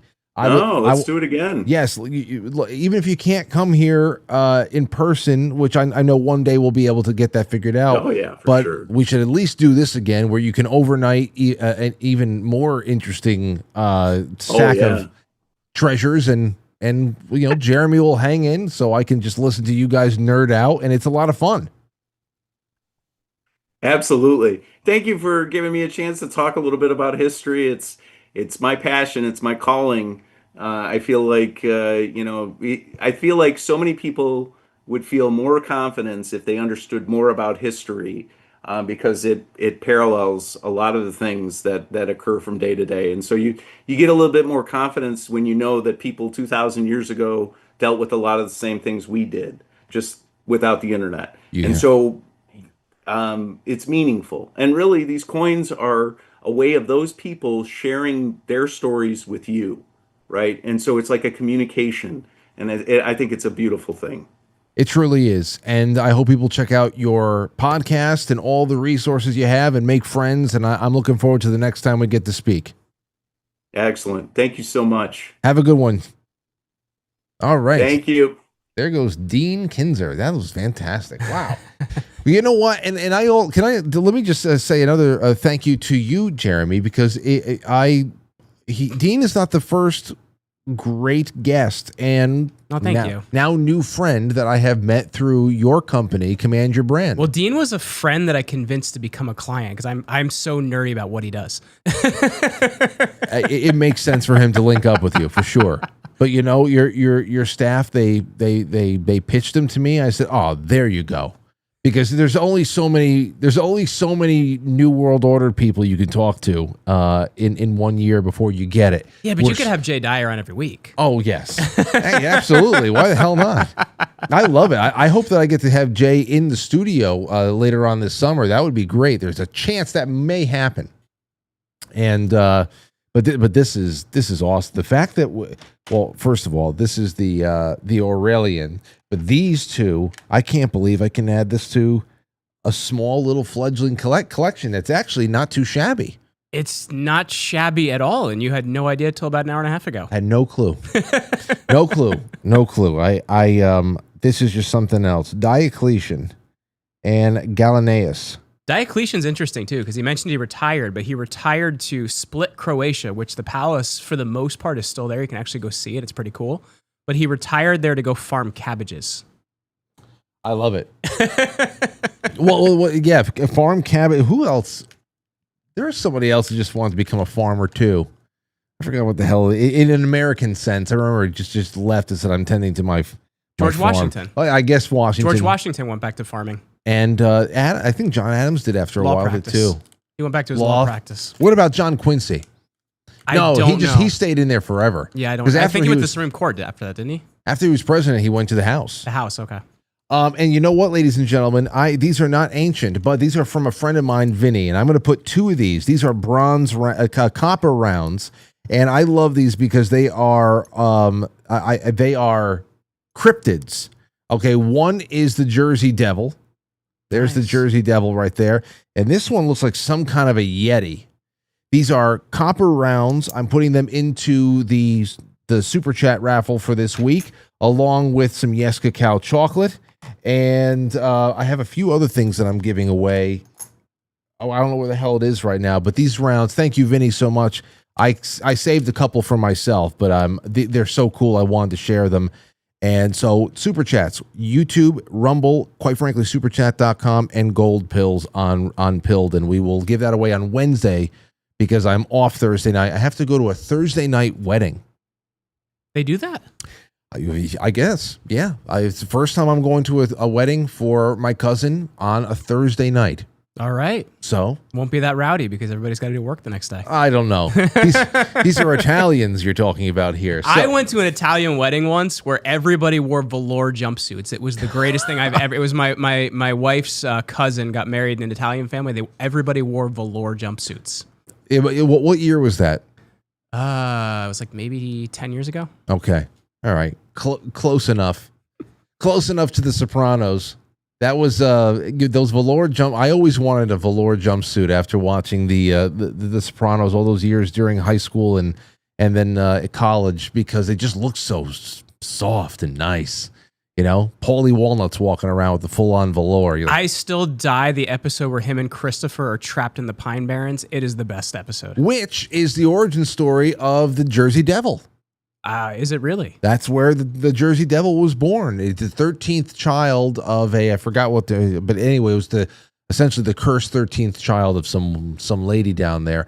And it is an interesting thing there too, because it also has an American history, American Revolutionary War history.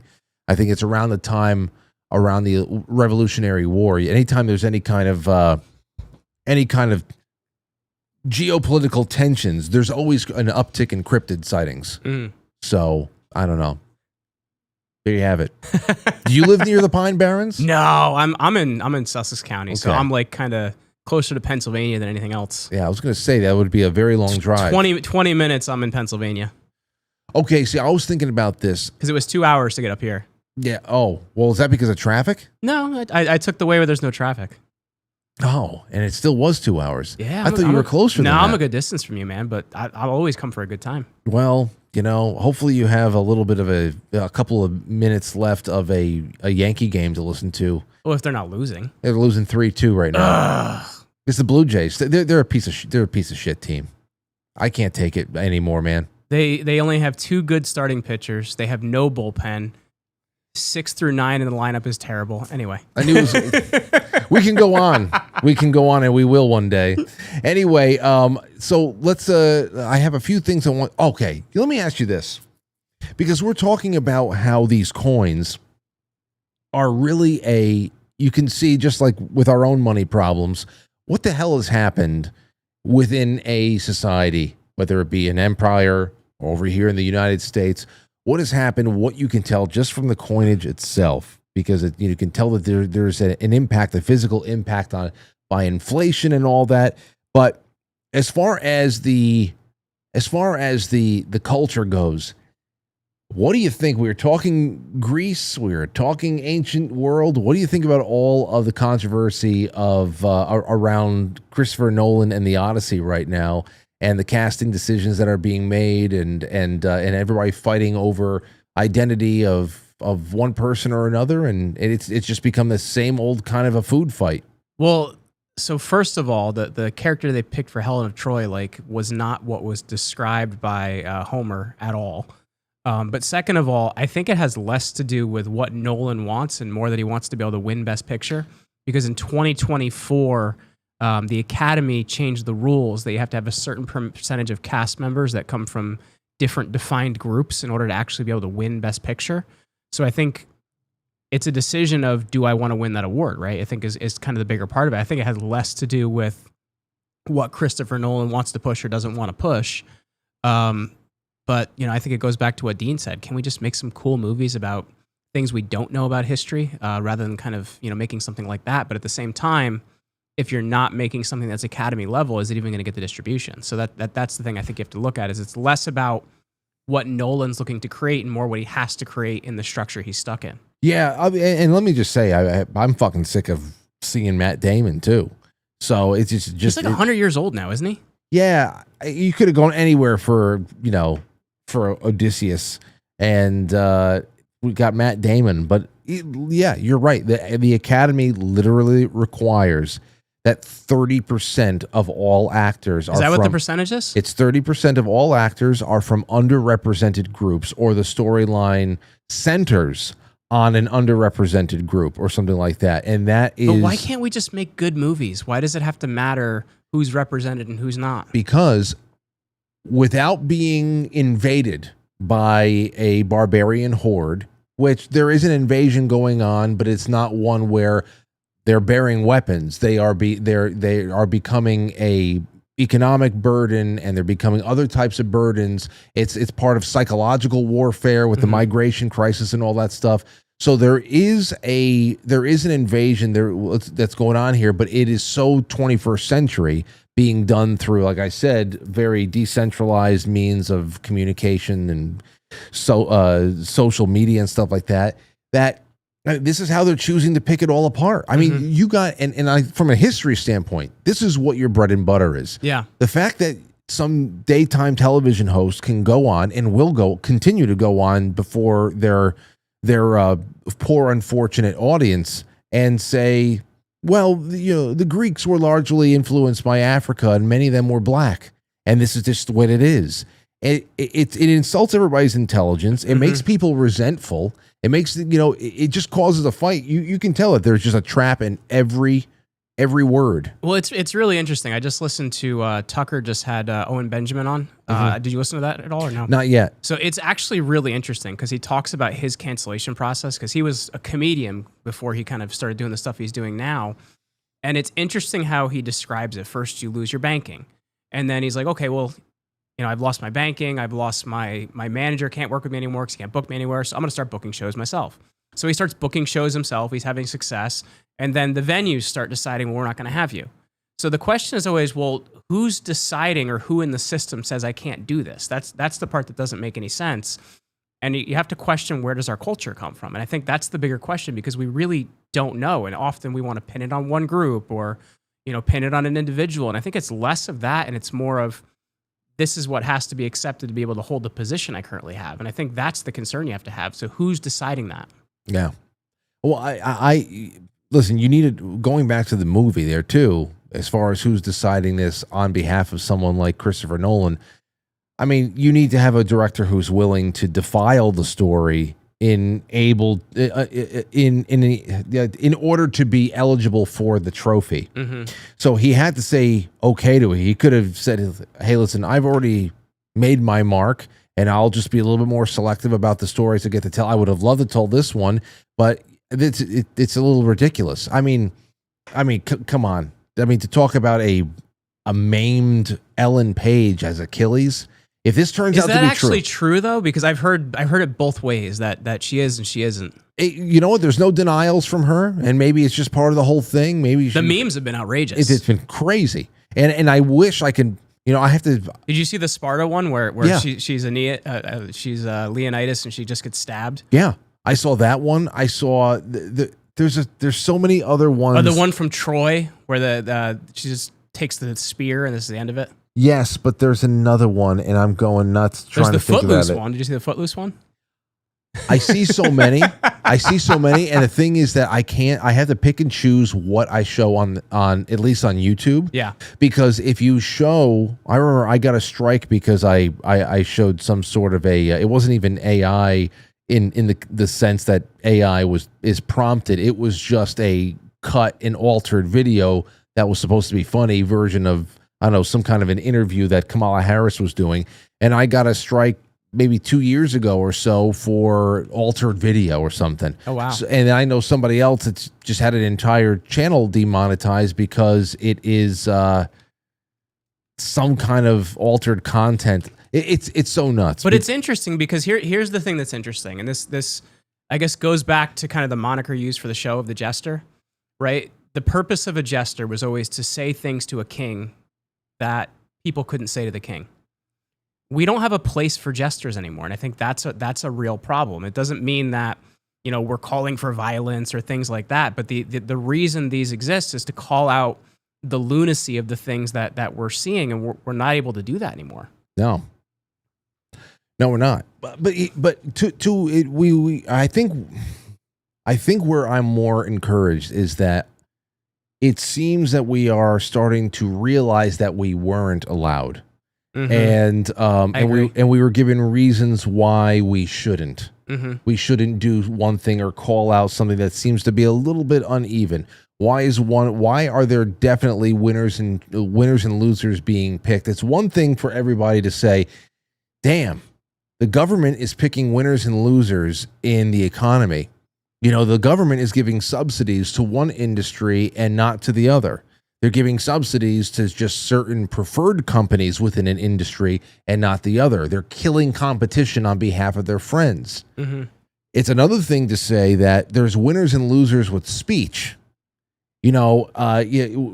Because that is only implemented in a war that is being done silently and over the course of generations to pit people against each other based on their genitalia, the color of their skin. That is supposed to be end game programming. Mm-hmm. We're not fighting about the real problems. Right. We're fighting about these other things that have been created for us. Absolutely.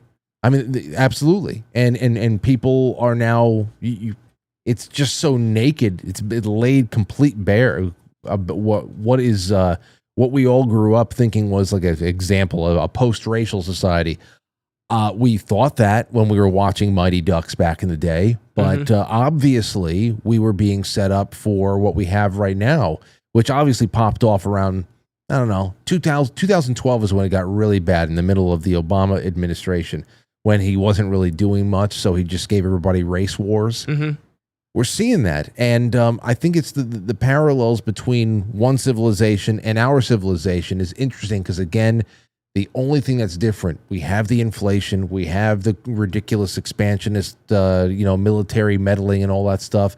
But the one thing we could not account for until we arrived, when we were born in the 20th century, the one thing we couldn't account for is what a collapse plus this kind of technology gives us. Because the civilization cycle, that ran on repeat before we were born, and same thing. Well, I think if you go back to the Roman Republic, not the Roman Empire, but the Republic, I believe it was Cicero that was commenting on the way a lot of rich people were actually biding their time. That koi ponds or wild fish ponds became very popular in the late Roman Republic.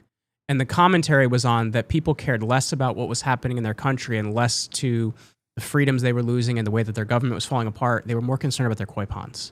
And I think that's the problem that we see when things aren't really good. People lose the ability to confront the real problems, and they want to confront the things that are easiest to confront. The things that are easiest to confront is, what do we look like? Who are we? What do you like? What don't I like? It's not easy to confront inflation. It's not easy to confront the fact that your politicians are short-sighted and don't do things for the future. It's not easy to confront that your borders are out of control. It's very easy to confront what your neighbor is doing, or what what color skin or what race or what gender or whatever it is that you don't like. So I think that's kind of the issue we're at, is when times are hard, people lose the ability to confront. I was going to pick another night to talk about this, but I might as well just bring it up with you a little bit now because I'm curious now. But just yesterday, the day before, I think maybe on Saturday or so, the news started getting around that somebody had, or at least wants to, refurbish 80 locations of Pizza Hut. You saw that? I did see that. I was talking to my wife about that last night, and she's like, "Oh, the food wasn't very good, but I guess it's Americana." It was. I mean, I used to love it. Whatever the hell it tasted like back in the day. Then again, it could just be my. I have so many good memories of Pizza Hut, though. I know, but here's the thing. Again, we're in a rough time right now, and I know people just want to feel a little bit of comfort, but comfort versus confronting an issue and actually tearing an issue out by making some work out of a project that is being thrown in your face. Hey, you've got a termite infestation. You've got an issue right now. You can't go and eat some pizza and make this go away. But the real question there is, what does the Pizza Hut represent to people? Like, I saw this over here. Somebody finally realized people don't just miss the pizza. They miss the experience, the red cups, the Pac-Man machines, the salad bar. Here it is right there. The salad bar, booths packed with families on Friday nights. Tim Sparks says he wants to bring back places where people actually sit down, talk, laugh, and put their phones away for a while. That's not going to happen. Now, okay, this is what I'm talking about. People miss. They want an escape. It's the same reason people do drugs. It's the same reason they do a lot of things, to escape from reality. Yes. Don't get me wrong. I love nostalgia, but I think at the same time, we don't want to escape reality. You can't escape reality. And this is not going to bring it back. Like I'm saying, first of all, what are they going to do? Confiscate everybody's phones as they walk through the door? Mm-hmm. What people miss are their grandparents. Yeah. People miss being able to go to a place like Pizza Hut in the 1990s when everybody and everything was different. Everybody was different. Mm-hmm. Okay, people were sitting down, and I'm sure that there was a Pizza Hut. I think it's more remembering what was than actually changing current culture. Right. But then when you walk through the doors of a newly refurbished Pizza Hut in 2026, and things will look the way they did. I don't know. That's going to feel odd. It's going to feel odd. And like I said, I think it's more of nostalgia and comfort and trying to remember what was and what we lost. I don't think it really solves a problem now, right? The problems now they're really big problems. But I think that the thing that, and this goes back to a number of conversations I've had, when I asked Colonel Doug McGregor about this, when I asked General Mike Flynn about this, what can the regular person do? And it's getting back to your local community, helping your neighbor, shoveling your neighbor's driveway because they're too elderly to do it themselves. Somebody has a baby, you make them dinner. But these are all things that people don't really do anymore. And I think for those of us that want to feel like we're doing something, getting involved locally, you actually can do a lot. And I think that's really what it comes down to is, yes, on a national level, we are all powerless.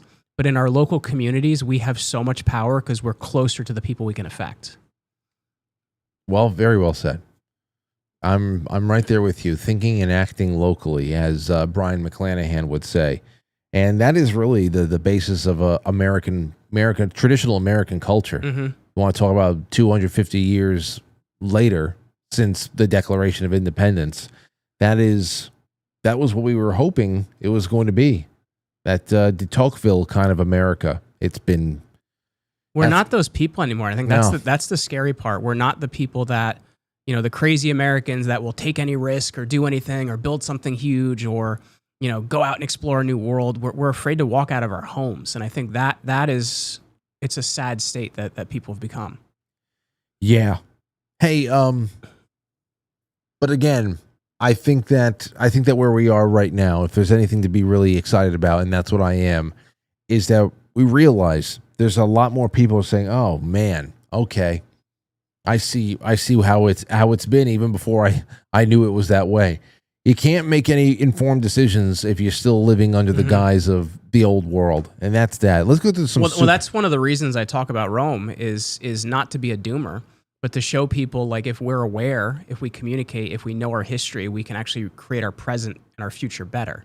So I think that's what people like to consider. But anyway, go ahead. No, and the other thing there too is the fall of Rome is something that happened hundreds of years ago, and the world didn't end. And of course, somewhere down the line, about what was it? What's the official 1453? So the Western Empire falls in 476. The Eastern Empire falls in 1453. 1453. So let's just from there. I mean, not too long after that, the United States kicks off. 300 years, yeah. Not too long. I mean, it's been 250 years since from there. Here we are right now. So I'm sure that somebody in the East was just like, well, now it's officially over, and now comes the real darkness. And I don't know, some good times are still in the future, and we just gotta lay foundations here, man. Even if we're the generation that has the clear brush for a future future foundation, then fine. Super chats. Rosie says, my parents have a ridiculous amount of old money, not necessarily ancient, but who knows? The thought of going through all of it is very daunting. I'll have to get in contact with Dean when that time comes. Rosie, I'm telling you, especially when it comes to printed money, it's one of those things where a little red F put in the wrong place makes that little piece of paper worth $15,000. It's crazy. It's crazy what imperfection does to increase value for things like coinage and currency and all that. Thank you, Stowstube. Jay Britt says, what an interesting, informative show tonight. Thank you, Frank. Rodney Journal subscribed on Twitch. Thank you so much. Joe Martinez, thank you as well. Over on Rumble, let's see what we got going on over there. It's a different night tonight, but these are the nights I love sprinkling in. We got to do more of it. Grandma Grateful says, I'm late. No, you're just on time. Let's see. Jay Simo says, Dean's character. Very interesting show as usual. You're the best, Frank. Well, thank you. Dat76 says, here's a coin entry. Putting in coin entries. Wow. Well, Dat is just throwing them all in. Oh, that's going to increase your odds for sure. And then over on Pill, let's see what people are saying. Got a couple minutes here with my boy Jeremy. Let's see. Tomcat says, doing a little bit to help the Quite Frankly team. Thank you, Tomcat. Tommy Jekyll. Corey, happy Monday, says Truthful Mama. Corey, again. Let's see here. Silly Boar, Icebox, Just Rev. Tommy Jekyll says, these guys have blown to torment the idea to Roman soldiers were paid in mortons. What is mortons? Salt. Oh, were they? So that's where the word salary comes from. Soldiers were paid in a portion of coin, but also in a portion of salt, because salt had a ton of value. It could flavor food, and it could also preserve food, because this is before refrigeration or anything like that. So salt had a lot of value. It's where the phrase being worth your salt comes from, and salary actually comes from the word, I think it's salarium, which was the salt amount a soldier was given. Jeez. Okay. This is why these nights have to happen more often. Icebox just put an EMP in the chat room. I can't thank you enough. Really can't. Do you think Judas was a coin collector? I doubt it. He 30 pieces of silver. Yeah. Well, they said he just hung out. Oh. Yes. Oh, yes. There's a punchline there. Do I have one? There you go. There we go. All right. Let's see. Lynn, thank you. Scott, thank you for all the cookies. Amethyst Cat Safety Net says a wee bit of gold for the goal. Thank you. And then Fire Sign Wonder says in for the prize. Love the Frankly crew. Sentinel says really fun and interesting show topic, and both guests were engaging and a delight to watch. They really are fantastic. They really are great. They really, really are. So what's been new on you as far as, or where are you going to be going next with your show? So I have two different channels now. We separated everything out. I stopped doing any like real political stuff about a year and a half ago. So I have two channels at the moment. Hidden Forces in History. We look at the power structures behind history. So I've explored things like the Medici, the Borgia. We just did an episode on famous assassinations in history, and basically what laws were reversed and what laws were passed because those assassinations happened. Like there's three that are really interesting. Like if you look at Kennedy had signed an act that we were basically going to pull out of Vietnam, but 4 days later after he's assassinated, LBJ passes a different act which keeps us in Vietnam longer, and he was actually making money from, I think it was Bell Helicopter, one of those was one of his big funders, so it was really valuable to him. Or if you look at after Lincoln is assassinated, his entire Reconstruction plan is tabled, and then Andrew Johnson gets in after that, and it basically changes the entire way that things are going to be planned. The other one that was really interesting was McKinley as well, and I don't remember the full story around McKinley, but so if you look at famous assassinations and some of the things that happened because of them, it's quite interesting. So we're looking at real power structures and the things behind history, real documented history. We do all the research on it. My other channel is the Roman Pattern, that's looking at civilizational collapse with Rome as a model. And week by week, we're taking different pieces of the Roman collapse. And we actually did a really great video today that came out on the Battle of Adrianople in 378. In 376, the Romans had been using what are called foederati for a bit of the 3rd century and into the 4th century. And foederati were basically barbarian troops that would serve for Rome, and because of that, they were allowed to have land within Rome. In 376, Rome brings about 200,000 across the border, and they have a deal with them about feeding them and taking care of their families. But what ends up happening is the bureaucracy gets in the way. They starve the people. They're basically selling them dog meat for their children, and it gets these barbarians so upset that they basically turn that resettlement into an invasion. And in 378 is actually where Emperor Valens that we talked about before actually falls in battle, and it's kind of the down spiral of Rome until 476 in the West when it falls. So we're covering a lot of these topics week by week to kind of teach a lesson and show people to be able to observe patterns when they look at their history and also look at their present world. Well, I just subscribed. I just subscribed to Hidden Forces in History. I was subscribed to your personal channel, but now I got that one. This is you see, this is the kind of thing, Jeremy, anytime you put together lists like that, hey, I love to come on and talk about this assassination thread that we put together, whatever. I love those. We just did a thread on Adrianople on X, which actually led to this video wasn't supposed to come out for a couple weeks. We ended up getting it out today because we had a thread on X last week. I think it got almost 400,000 views. We got a comment from Elon Musk on it, and Senator Mike Lee actually quote tweeted it as well. So it got a lot of attention because it was talking about, a immigrant crisis handled incorrectly. What can it happen and what can it cause to society? So I think these things can teach us a lot of lessons about how we handle things correctly, poorly, and also, what it's happening in our modern world. Is it this one right here when Rome let 200,000 Goths cross the Danube? Yeah. Okay. Yeah, I'm going to see. That's the one in 376. People hated the AI photos, but like I like them because they tell the story and the type of aesthetic I want to tell it in. Yeah, well, there's a certain aesthetic we're going for because I feel like it really communicates the story better. You could always do hand-drawn stick figures next time. Everybody's a critic, right? Yeah, well, that's just the way it's going to be.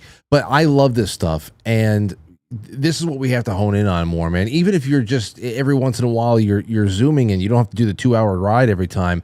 Even if you're just zooming. Well, we do these in like 30 to 40 minutes max because the thing I want to have is bite-sized history that everybody can understand because there's too many, there's other channels out there handling that. My goal is to teach history for regular people in a way that they can use it and understand it. And that's why I'm trying to do it in the way I'm doing it. I love it. Well, let's get more of that in 2026. We have to. Hey, by the way, we're already halfway through the month, actually more than halfway through the month. You and the family are coming up for the Spring Fling on June 6th, no? Dude, yeah, I'm stoked. I'm going to do the VIP night by myself, but then the family's coming out for the day the next day. Come hang out with Jeremy, Ryan, Slate, and so many other. I'll keep letting you know who's coming up, guys and gals, but you got to come up. It's going to be great, especially on the 6th, because if you got a family, get in touch with me, say, hey, I got a couple of kids. They're, I got more than a couple. There's a great playground. I can't wait to see them running around with Aurora, and there's gonna be other people with their kids there too. And there's gonna be so much food, and it's gonna just be steak and steak and steak. And I love when you have Aurora on the mic. By the way, she reminds me so much of my 5-year-old Emmy. Oh my gosh. Well, they're gonna have a great time. This is going to be so great. So, ladies and gentlemen, please remember, quitefrankly.tv. There's the events page right there. You could just come to the June 6th. It doesn't matter. There's still a little bit of room left. It's not as big of a place as last September at Garcia's in the Capitol Theater. So it was always going to be a little bit more of an intimate gathering, but still between that and all, friends and family, it should be a nice time and plenty of people to talk to and meet, and Jeremy's one of them. He'll be talking about the Roman Empire all day. All day. He'll have his own little corner of the room. You just stand in line and just talk to him about the Roman Empire. I keep getting told that I sound like I'm semi-autistic with the way I can rattle off emperor names. I think it's great. I think it's great. Whenever somebody, you can tell when somebody's got something invested, when passion has been invested in something, and there could be worse things that you know a lot about. There could be much worse things that you know a lot about. And that's all I have to say on that. Okay, with that is the end of our show tonight, ladies and gentlemen. Jeremy, are you okay for a couple minutes of Flipside? Yeah, let's do it, man. All right, I want to watch something with you. You want to talk about London. You want to talk about Europe. You want to talk about civilization's rise and fall.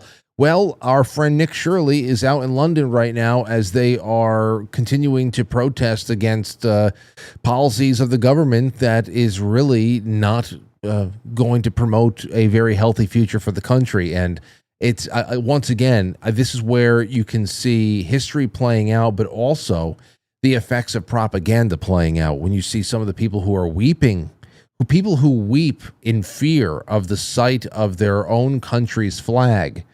When people go and dude, it's nuts. I went to school in the UK in 2009, so it's been quite a bit since I've actually spent a lot of time there. There's quite a bit has happened since 2009. Yeah, you're talking 27 years. 17 years. That's nuts. How quickly it happens. That's why there's nothing about this is natural. Mm-hmm. It takes so long, but so internet giveth, internet taketh away. All right, ladies and gentlemen, please join us on the flip side. I'll be dropping the link in the chat room. Jeremy, Ryan, Slate, what's the website people should be going to? CommandYourBrand.com is our company, how we help people get in the right podcasts. If you want to check out anything I do, I'm at Jeremy Ryan Slate on all platforms. I'm most active on Instagram and X. I write a thread every single week to teach you a history lesson related to Rome. I have 2 YouTube channels, The Roman Pattern, which is the one I spent a lot more time on, but then also Hidden Forces in History, where I get to get a little of my itch of medieval history and some other things out there. We look at the power structures behind history. I can't wait to go and binge over there. Also, remember, use promo code May on Keto Brainz. That's where you're gonna get. Molly just said not only you're gonna get the hot chocolate tonight and tomorrow. I think it's like the first 20 orders, but all orders over $100 gets free T-shirts, and also you're in the raffle too. So there's that. All right, that's all. See you tomorrow. Thank you so much to Dean Kinzer, and let's get this after hours kickstarted. I'll catch you on the flip side. All right, Quite Frankly is filmed before a live studio audience, and now our super chatters, starting with our friends over on everywhere. Thank you, Rosie. Thank you, Stowstube, and Jay Brits, and Joe Martinez, and all of our good friends on Pilled and Rumble. We will talk to you guys tomorrow. Tomorrow is going to be a wonderful day, but we're not actually done right now. Come to the flip side. If you can't find the link, go to quitefrankly.tv and just press play. That's all you need to do. That's how easy it is. All right, guys. Good night.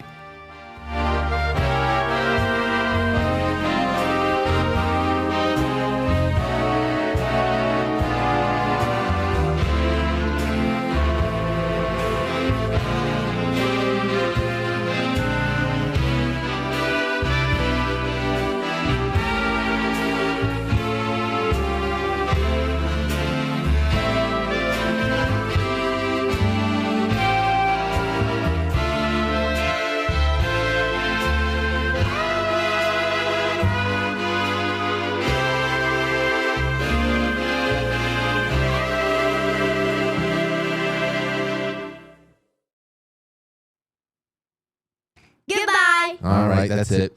Thanks, everybody. Will you shut up? No.